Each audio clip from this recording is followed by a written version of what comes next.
யோசிச்சு பார்த்தீங்கன்னா இந்த ரத்தத்துக்கு மட்டும்தான் இந்த ஏழை பணக்காரன்ற வித்தியாசம், ஆண் பெண் என்ற வித்தியாசம், நீ உயர்ந்த ஜாதியா தாழ்ந்த ஜாதியான்ற வேறுபாடு, ரொம்ப முக்கியமாக நீ எந்த மதத்தை சேர்ந்தவங்கன்றத வேறுபாடெல்லாம் சுத்தமாக கிடையாது.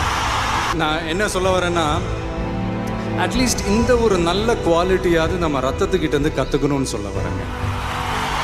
1990களில் எனக்கு போட்டியாக ஒரு நடிகர் உருவானார். முதல்ல ஒரு போட்டியாளராக இருந்தார், போக போக அதுவே ஒரு சீரியஸான போட்டியாளராக மாறினார். நான் போன இடத்துக்கெல்லாம் அவரும் வந்து நின்னார். நான் இந்த அளவுக்கு வளர்றதுக்கு காரணமாக இருந்தார்.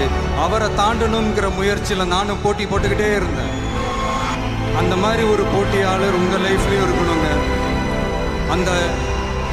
அந்த போட்டியாளர் உருவான வருடம் 1992. அந்த போட்டியாளரின் பெயர் ஜோசப் விஜய்.